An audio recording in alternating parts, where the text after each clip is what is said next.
My name is Yashwant सोली। तो आज की वीडियो में हम देखेंगे वेक्टर सर। तो स्टार्ट करने से पहले मैं कुछ बातें बताना चाहता हूँ सर। हम क्या करेंगे सर, कम से कम टाइम में ज़्यादा पढ़ेंगे सर। कम से कम टाइम में क्या करेंगे सर, ज़्यादा पढ़ेंगे। पहले कॉन्सेप्ट पढ़ेंगे, फिर उसके ऊपर न्यूमेरिकल लगाएंगे सर।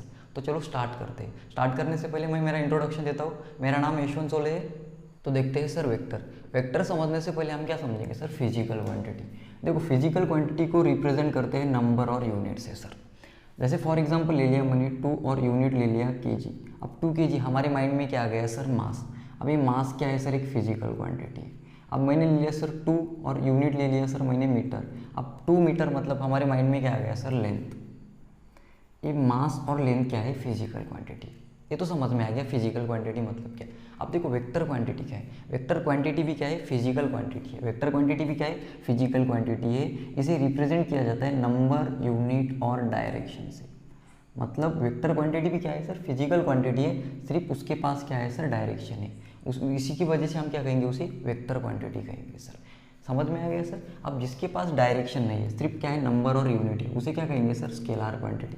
क्या कहेंगे सर, स्केलर क्वांटिटी। दो क्वांटिटी है, जिसके पास नंबर और यूनिट है, सिर्फ उसे क्या कहेंगे, फिजिकल क्वांटिटी। जिसके पास नंबर भी है, यूनिट भी है, डायरेक्शन भी है, उसे क्या कहेंगे, वेक्टर क्वांटिटी सर। अब देखो नंबर और यूनिट को हम कॉमनली कहेंगे मैग्नीट्यूड। क्या कहेंगे सर, मैग्नीट्यूड। क्या कहेंगे, मैग्नीट्यूड। तो यहाँ लिखा है कि सर स्केलर क्वांटिटी को सिर्फ डिस्क्राइब किससे किया जाता है, मैग्नीट्यूड से। Only describe by its magnitude. किससे सर, इट्स मैग्नीट्यूड। अब देखो सर वेक्टर क्वांटिटी को हम मैग्नीट्यूड से डिस्क्राइब, मैग्नीट्यूड भी चाहिए, नंबर और यूनिट मतलब क्या, मैग्नीट्यूड। मैग्नीट्यूड भी चाहिए और उसके साथ क्या चाहिए सर, डायरेक्शन भी चाहिए। तभी हम क्या बोलेंगे, उसे वेक्टर क्वांटिटी बोलेंगे सर। अब देखो सर इसे डायरेक्शन की जरूरत नहीं है, डज नॉट रिक्वायर डायरेक्शन। अब हम क्या कहेंगे सर, स्केलर क्वांटिटी में एडिशन कैसे किया जाता है। सिंपल सर, ऑर्डिनरी अलजेब्रा के रूल से। ऑर्डिनरी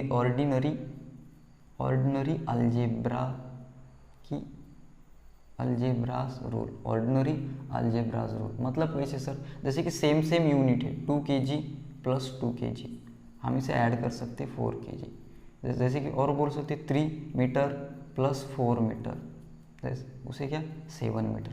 मतलब दो स्केलर क्वांटिटी को हम यूनिट सेम हो गए तो क्या करेंगे, ऐड करेंगे। बट इनके में एडिशन कैसा होता है सर, दो वेक्टर का एडिशन कैसा होता है सर। दो वेक्टर का एडिशन करना है तो आपको कुछ लॉ फॉलो करने पड़ेंगे। मतलब वेक्टर का एडिशन करना है तो कुछ लॉ फॉलो करने पड़ेंगे, तभी उस वेक्टर को हम ऐड कर सकते हैं सर। जैसे कि सर फॉर एग्जांपल देखो सर, अब यहाँ कैसे sir 4 metre plus 3 metre 7 metre आ रहा है। देखो इस केस में वैसा नहीं होता सर, एक ब्लॉक है उसके ऊपर 2 फोर्स लगे एक ही डायरेक्शन में, 4 न्यूटन का और 3 न्यूटन का। तो इस दो वेक्टर को ऐड करने के बाद क्या आता है सर, रिजल्टेंट 7 न्यूटन। बट आप ये देखो सर दूसरी कंडीशन में क्या हो रहा है सर, 4 न्यूटन का फोर्स ईस्ट में लग रहा है और 3 न्यूटन का फोर्स किधर, वेस्ट में लग रहा है। तो इस दो वेक्टर को ऐड करने के बाद क्या आ रहा है सर, 1 मीटर आ रहा है सर। क्या आ रहा है आंसर, रिजल्टेंट क्या आ रहा है, 1 मीटर। अब एक केस में देखो सर 4 न्यूटन का फोर्स किधर, ईस्ट की तरफ, और 3 न्यूटन का फोर्स किधर, नॉर्थ की तरफ। इस दो वेक्टर को ऐड करने के बाद, रिजल्टेंट आ रहा है सर, रिजल्टेंट आ रहा है 5 मीटर सर। क्या आ रहा है सर, 5 मीटर।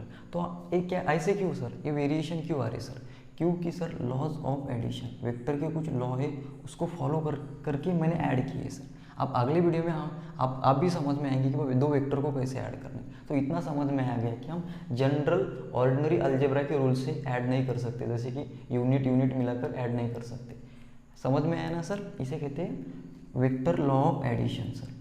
ये वेक्टर लॉ ऑफ एडिशन किस पर डिपेंड करता है sir, angle between two vector पर। सर थोड़ा सा बता देता हूँ। अब एंगल बिटवीन टू वेक्टर मतलब क्या सर, ये दो वेक्टर के बीच में एंगल क्या है, 0 डिग्री है सर।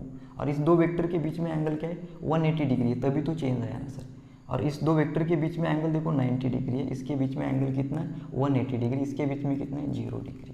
अब ये जैसे जैसे एंगल चेंज हो रहा है वैसे वैसे क्या इन दोनों वेक्टर का एडिशन भी चेंज हो रहा है। इसके लिए क्या है, लॉज दिए है सर, वो लॉ पढ़ेंगे तो हमें दो वेक्टर का एडिशन करने आता है। हम क्या देखेंगे, रिप्रेजेंटेशन ऑफ वेक्टर, किसी वेक्टर को कैसे रिप्रेजेंट करते हैं वो देखेंगे सर। देखो सर किसी भी वेक्टर को ऐसे एरो से रिप्रेजेंट करते सर, किसी भी वेक्टर क्वांटिटी को एरो से रिप्रेजेंट करते। ये जो एरो का हेड है ना, वो रिप्रेजेंट करता है डायरेक्शन ऑफ वेक्टर, और जो एरो का टेल है, एरो का जो टेल है वो रिप्रेजेंट करता है मैग्नीट्यूड ऑफ वेक्टर। क्या रिप्रेजेंट करता है सर, मैग्नीट्यूड ऑफ वेक्टर।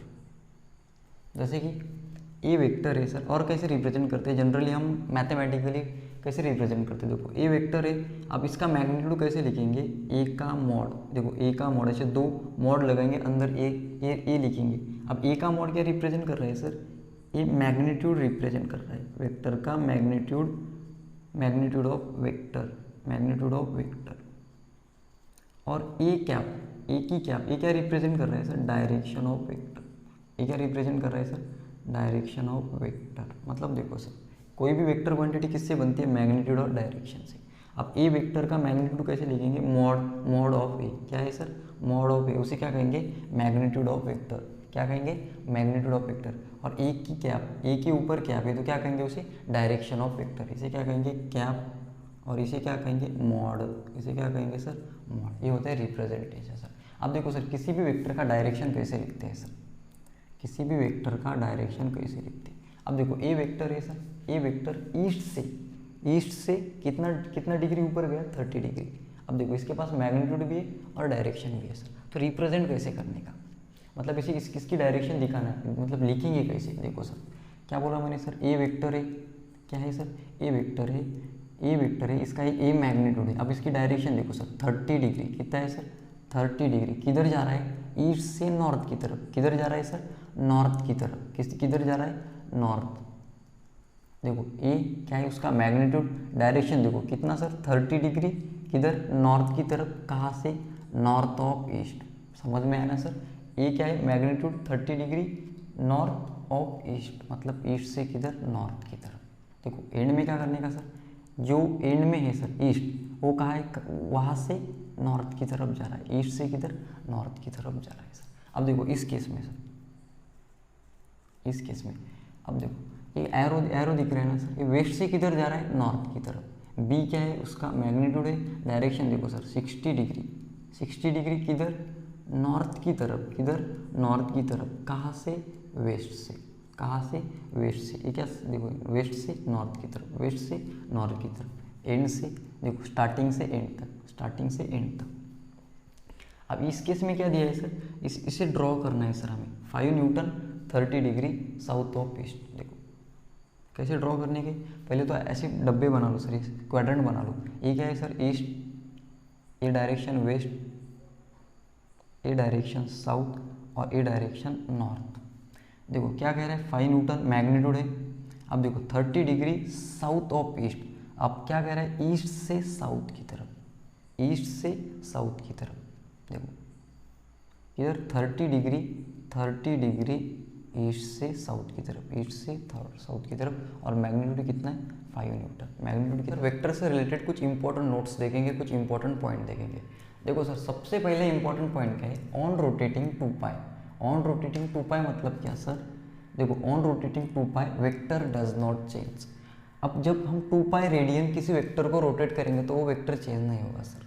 अब 2 पाई रेडियन मतलब क्या सर, देखो पाई रेडियन मतलब लगभग 180 डिग्री, तो 2 पाई रेडियन मतलब 360 डिग्री।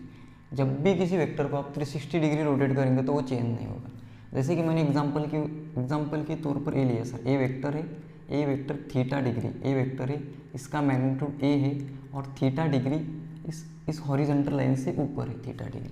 तो अब मैंने क्या किया, इस वेक्टर को 360 डिग्री रोटेट किया। मतलब क्या सर, जहाँ मतलब जिस पोजीशन पे था उसी पोजीशन पर मैंने लाके रख दिया, तो क्या होता है सर, तो वेक्टर चेंज नहीं होता सर। ये होता है sir on rotating 2 pi vector does not change. अब सेकंड इंपॉर्टेंट पॉइंट देखिए, a vector can shift parallel to itself. मतलब कोई भी वेक्टर को हम वेक्टर की पैरेलल शिफ्टिंग कर सकते हैं सर, उस वेक्टर को हम पैरेलल शिफ्ट कर सकते हैं। ये वेक्टर की प्रॉपर्टी है, उस पैरेलल शिफ्टिंग से उस वेक्टर में चेंज नहीं आता। जैसे कि देखो सर, ए वेक्टर है, अब इसकी ए वेक्टर है, ये हॉरिजॉन्टल लाइन से थीटा डिग्री एंगल बना रहा है। अब इस ए वेक्टर का मैग्नीट्यूड मैंने एल बोला और डायरेक्शन क्या बोला सर, थीटा बोला। अब इसकी पैरेलल शिफ्टिंग करने से इसका मैग्नीट्यूड भी चेंज नहीं होता और इसका डायरेक्शन भी चेंज नहीं होता। देखो सर मैंने ऐसे पैरेलल शिफ्टिंग की, इसका मैग्नीट्यूड भी चेंज नहीं होता, डायरेक्शन भी चेंज नहीं होता पैरेलल शिफ्टिंग में। पैरेलल शिफ्टिंग में क्या होता है sir, magnitude and direction constant रहते हैं sir, magnitude and direction constant रहते हैं। तो जब भी कभी हम पैरेलल शिफ्टिंग करेंगे वेक्टर चेंज होगा क्या, नहीं होगा। जब भी कभी हमने वेक्टर को 2 पाई डिग्री या 2 पाई रेडियन या 360 डिग्री रोटेट किया तो वेक्टर कांस्टेंट रहता है, चेंज नहीं। फिर और लास्ट का इंपॉर्टेंट पॉइंट क्या कहता है, the angle between 2 vector the angle between two vector is smaller of the two angle between the vector when they are joint tail to tail. ये क्या कह रहा है सर, किसी भी दो वेक्टर में का एंगल, किसी भी दो वेक्टर में का एंगल कौन सा होगा सर, स्मॉलर एंगल होगा। कौन सा एंगल होगा, स्मॉलर एंगल होगा। उसके लिए कंडीशन क्या होगी, आपको टेल से टेल ज्वाइन करना होगा। क्या करना होगा सर, आपको टेल से टेल ज्वाइन करना होगा। जैसे कि देखो सर, एग्जाम्पल के तौर पर ये देखो सर, ये क्या है, ए वेक्टर है और ये क्या है, बी वेक्टर है। अब इन दोनों में दो एंगल है सर, देखो कितने एंगल है, दो एंगल। एक जैसे कि इसको ले लिया हमने 60 डिग्री और ये रिमेनिंग कितना होगा सर, 300 डिग्री। अब इन दोनों में से कौन सा लेंगे सर, इन दोनों में से कौन सा लेंगे, जो सबसे छोटा होगा वो लेंगे। उसके लिए कंडीशन क्या होगी sir, they are join tail to tail, उस दो वेक्टर को टेल से टेल ज्वाइन करना पड़ेगा, फिर जो स्मॉलर एंगल होगा वो लेना होगा। वही कह रहा है ना, देखो sir, the angle between two vector is smaller of the two angle. क्या लेना होगा सर, स्मॉलर कितने एंगल है, दो एंगल में से जो स्मॉलर होगा वो लेना होगा। पर कंडीशन क्या होगी, when they are join tail to tail, उसे क्या होगा, टेल से टेल ज्वाइन करना होगा। जैसे कि मैंने और एक एग्जाम्पल लेते हैं सर, देखो अब ए क्या है सर, ए वेक्टर है और ए क्या है सर, बी वेक्टर है। अब इन दो वेक्टर में एंगल है 120 डिग्री। क्या है सर, 120 डिग्री। अब देखो सर, कंडीशन क्या है, अब जब भी हमें एंगल लेना होगा तो क्या करना होगा सर, हमें टेल से टेल ज्वाइन करना होगा। क्या करना होगा सर, टेल से टेल ज्वाइन करना होगा। अब ये टेल से टेल ज्वाइन है क्या, नहीं है, तो क्या करेंगे सर, इसकी पैरेलल शिफ्टिंग, आगे शिफ्ट करेंगे इसे। इस वेक्टर को क्या करेंगे सर, हम इस वेक्टर को हम आगे शिफ्ट करेंगे। जब आगे शिफ्ट करेंगे तो देखो ए 120 डिग्री, ये रिमेनिंग कितना होगा, 60 डिग्री। देखो टेल से टेल ज्वाइन करने के बाद दो एंगल बन गए सर, एक तो ये बड़ा वाला और एक छोटा वाला। तो हमें क्या लेना होगा सर, छोटा वाला एंगल। सबसे पहली कंडीशन क्या होगी, टेल से टेल ज्वाइन करो, फिर उसके बाद क्या करो, छोटा वाला एंगल ले लो सर। हो गया सर सब इम्पोर्टेंट पॉइंट। सो आज की वीडियो में हमने क्या देखा sir, introduction of vector, vector quantity क्या होती है, स्केलर क्वांटिटी क्या होती है, वेक्टर का रिप्रेजेंटेशन कैसे किया जाता है, और बाद में क्या देखा सर, इंपॉर्टेंट पॉइंट देखे सर। तो इसी के साथ हमारा ये छोटा सा वीडियो खत्म होता है सर। आपको कैसे लगा ये हमें कमेंट सेक्शन में बताइए, और ज़्यादा से ज़्यादा शेयर कीजिए, लाइक कीजिए और सब्सक्राइब कीजिए sir. Thank you so much.